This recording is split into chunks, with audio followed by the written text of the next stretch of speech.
On the morning of November 16th, 1629, two Dutch mutineers were lowered into a small flat-bottomed boat and sent toward a shoreline that looked less like a place to live than a place to disappear.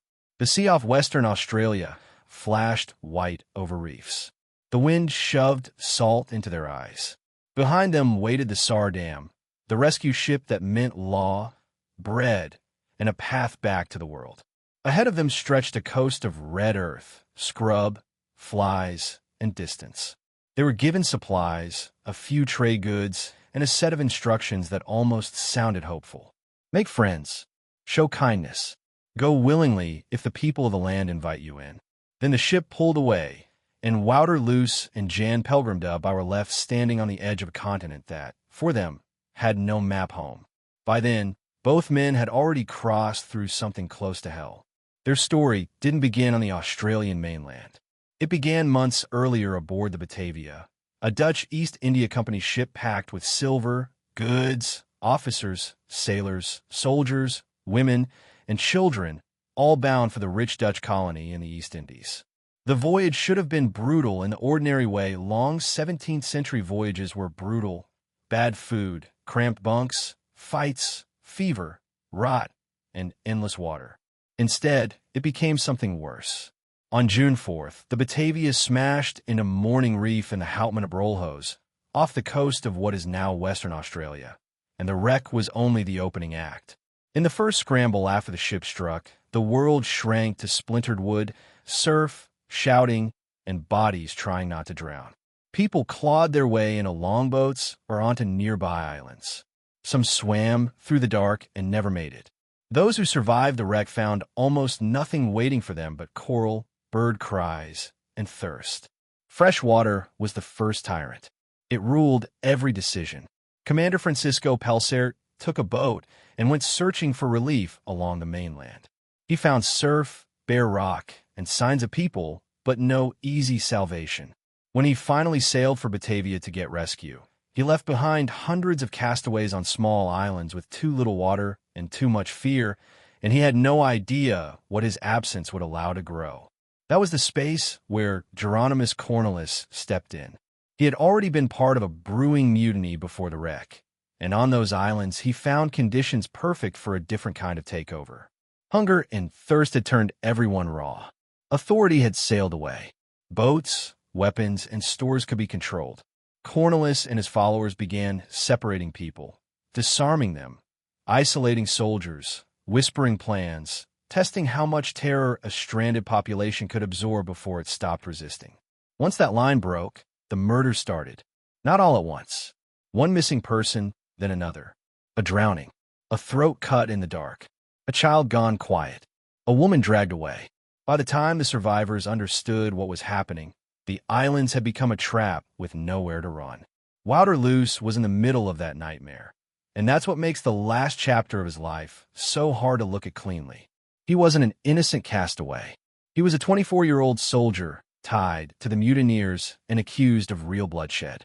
Jan Pelgrimdub, only 18, was younger and lower in rank, a cabin boy rather than a hardened officer, but youth didn't wash away what he had done. These were not blameless men shoved overboard by fate. They had helped create the disaster that later swallowed them. Still, history does strange things with punishment. 7 mutineers were hanged. Hands were cut off. Confessions were forced. And somehow these two, who should have ended in the same noose, were spared for a punishment more patient and far more silent. Before that sentence came down, the mutiny had one more turn left. Cornelis had exiled a group of soldiers to another island, expecting them to die. Instead, they found water and food. Under Weeb Hayes, they built a defense out of stone, discipline, and nerve. Escapees from the killings reached them with warnings. Cornelis sent attacks against them and failed. In one clash, Cornelis himself was captured. Lou survived that encounter and was then chosen by the mutineers as their new leader. Unlike Cornelis, he knew how to fight. Under him, the attackers pressed harder, using muskets with better effect. The islands were poised for a final bloody collision when a sail appeared on the horizon. Pelsaert had come back, and the return of rescue did not bring peace first. It brought a race. Hayes and his men reached the rescue ship before the mutineers could seize it. That one detail, more than any grand speech or noble gesture, sealed the fate of everyone involved. If the mutineers had gotten there first, the story might have stretched into piracy and another round of slaughter. Instead, Pelsaert was warned. The balance snapped. The ringleaders were arrested. Investigations followed, along with judicial torture, accusations, counter-accusations, and that desperate theater people perform when the rope is already visible. Luce reportedly resisted torture better than others and blunted the evidence against himself, at least for a while. Pelgrim pleaded for mercy and got it because of his age. Mercy, though, is a slippery word. Sometimes it only means a slower death, and they were about to learn the difference. For weeks after order was restored, the rescue party remained among the islands, salvaging what they could from the Batavia. Chests of coin, cargo, rigging, anything not already claimed by the sea. Somewhere in that stretch of labor, judgment hardened into decision. Loose involvement looked worse on re-examination. Pelgrim's reprieve held. Yet instead of hanging them, Pelsaert chose something unusual. He would maroon them on the Australian mainland. There was punishment in that, obviously, but also curiosity. The coast was barely known to the Dutch. Earlier, in searching for water, Pelsaert's men had seen Aboriginal people from a distance. He knew there were human lives on that shore. So the sentence carried a strange second purpose. Survive if you can, learn what you can, and perhaps one day tell us what kind of land this is. But that one day never came. Imagine the moment the boat touched the shallows. Luce first, maybe because he was older and trained as a soldier. Pelgrim after him, younger, looking back over his shoulder. The supplies passed down. Water, food, tools, odds and ends. Knives, beads, bells, small mirrors, wooden trinkets from Nuremberg meant to act as first words when no language could be shared. The instructions were practical, but carried a note almost tender in its ignorance. Show friendship. Give gifts slowly. If the people of the land lead you to their villages and chiefs, go willingly. If God protects you, they'll offer friendship because they've never seen white men before. That was the theory aboard a ship. On shore, with flies climbing at their lips and a vessel already turning away, theory must have felt very small. The coastline around present-day Kalbarri and the Hutt River region could kill a man without ever laying a hand on him. Even now it's beautiful in a hard, stripped-down way. In 1629, with no road, no settlement, no chart worth trusting, it would have seemed vast beyond reason. Sandhills and scrub, stony ground. Heat by day, cold dropping fast after sunset. Water that might be fresh in one pocket of rock and brackish a few paces later. Surf that punished careless landings. Insects thick enough to make a person lose concentration. Salt everywhere, working itself into cuts, lips, cloth, temper. If the men stayed by the shore, they risked exposure and starvation. If they moved inland, they traded visibility for uncertainty.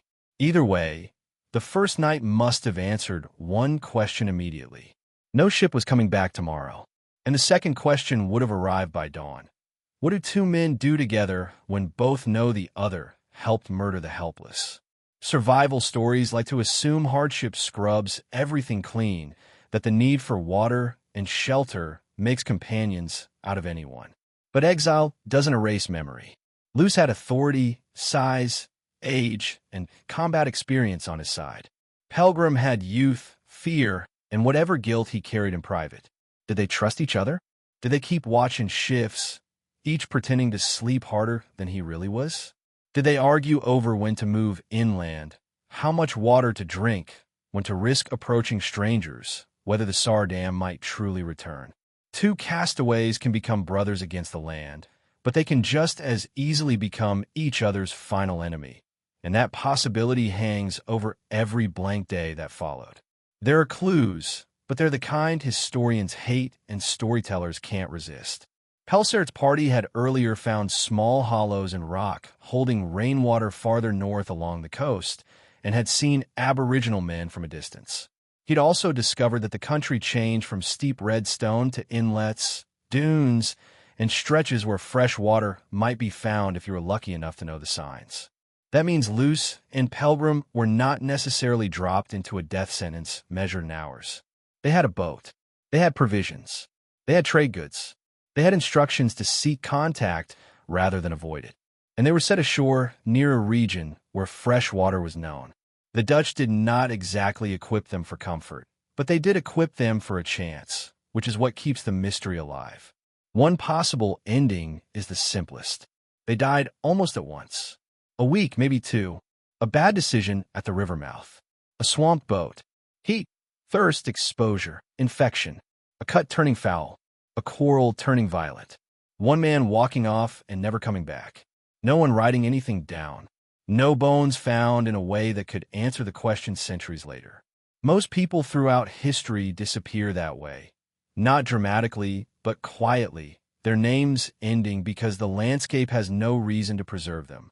If that's what happened, then all the trade beads and mirrors in the world only prolong the inevitable. Still, the very fact that later ships were instructed to watch for them suggests somebody believed they might last longer than that, and that changes the shape of the silence. The other possibility is the one that won't leave people alone. What if they lived, not just for days, but long enough to learn which plants mattered, where the good water sat after rain, how to read paths in scrub that looked. There's also something brutally ironic in the way their story sits inside Australian history. These two unwilling exiles may have become the first Europeans to reside on the continent, not as explorers planting flags or merchants opening trade, but as abandoned criminals carrying bells and mirrors into uncertainty. Not founders, not heroes, not even proper castaways in the romantic sense. They arrived through wreck, massacre, and sentence. Their landing wasn't a triumph, but a disposal. And yet history has a habit of preserving accidents more stubbornly than achievements. Plenty of officials, sailors, and passengers from the Batavia are now only names in documents. Luce and Pelgrim endure because they stepped off the page and into a place where the page ends. When I picture their second or third day, I don't imagine grand speeches. I imagine little practical humiliations. Sent inside their food. A boot's sole giving way. One man trying to make a fire while the other scans the horizon for a sail that never appears. The useless instinct to keep turning back toward the sea, as if the water might suddenly offer instructions. The sting of drinking too much too fast after finding a precious pool. The discomfort of sleeping without walls while every sound becomes a possible threat. The first time they see distant figures and don't know whether to wave, hide, or kneel.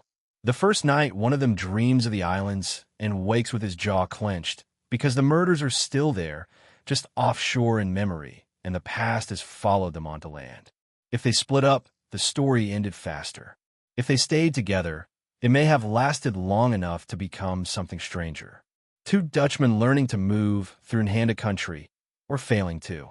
A soldier and a cabin boy carrying the wreck of the Batavia inside them like another hunger. Men who had known command, mutiny, torture, and reprieve, discovering that none of those mattered nearly as much as water, weather, and the judgment of the people whose land they had entered. That is the part no journal recorded. Not the first exchanged gift, not the first shared drink, not the first refusal, not the first grave if there was one. History watches them leave the boat and then loses sight of their backs. So the final image is not of a dramatic death, but of distance. The Sar Dam shrinking on the horizon. Two figures on shore becoming smaller, then less distinct, then gone altogether in glare and heat. Behind them lay the wreck, the murders, the trials, the ropes, the islands stained by fear. In front of them lay a country older than every ambition that had sailed from the Netherlands, a country that did not care what rank they once held or what sentence had been read over them. It only asked whether they could live there. Maybe they couldn't. Maybe they did, for longer than anyone guessed. Either way, Wouter Luce and Jan Pelgrimda stepped into one of history's cleanest silences, and the silence never gave them back.